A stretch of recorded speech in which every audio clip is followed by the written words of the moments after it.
I mean, like, you know, as a kid, you start having boners and then you have it during school, like when you wake up, when you're in class, it just happens and you can't stop it. You know, they have to like put your book in front of it when you walk. It's embarrassing. It's like, it's a thing. And then as you age, your boners kind of go away.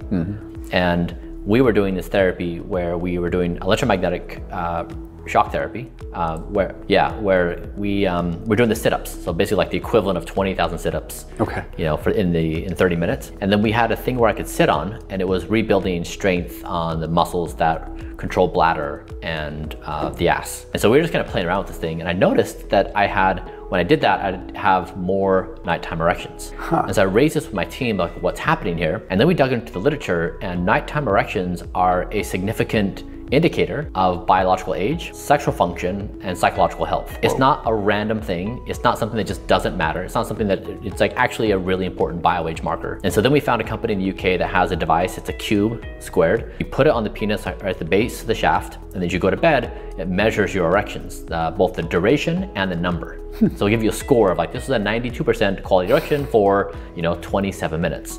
And then there's age brackets. So when I measured my erections initially, I was 2 hours and 12 minutes. 132 minutes. And that put me right in the middle of my chronological age of 46. And then we said, okay, can you actually rejuvenate penis function, and specifically nighttime erections? And so we did two therapies that we found literature for. One is focused shockwave therapy, which is used for the whole body to rejuvenate joints. Like if you've torn an ACL and you're rebuilding, you can use it there or other parts of the body. It was proven to work with patients with ED. So even though I didn't have ED, we thought if it can fix ED, can it make something that works already better? So I was scoring perfectly on erectile function. So we did that, and then we did Botox in the penis, which also, you know, increases blood flow, sensitivity, stuff like that. And 6 months later, I tested again, and my nighttime erections were 179 minutes. Oh. Yep, so almost the length of the Titanic, the movie. Your erection was the length of the Titanic. Basically, yes.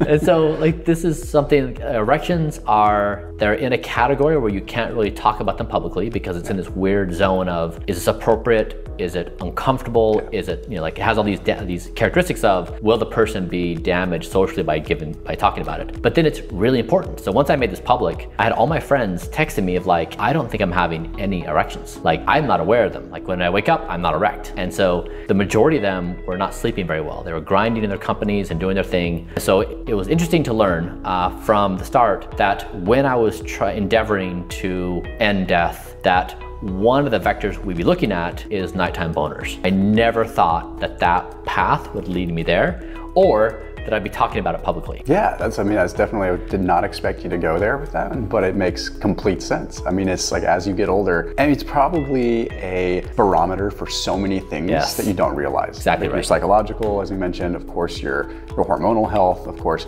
even relationships. Yes. I mean, if you don't use it, you lose it kind of thing. It's like, there's all these things that you wouldn't think about that are happening unconsciously, you know, when it comes down to erections. It's a really interesting one. Exactly, and now my level 179 is now better than the average 18-year-old. So I started at age 46, I'm better than a teenager at this point with total time. Where does it tend to peak when you look at this chart? Like what age does it tend to peak? The data is 20 to 29 is the bracket. Yeah. And that average, excuse me, is I think 165 if I remember correctly, but I significantly beat that age category.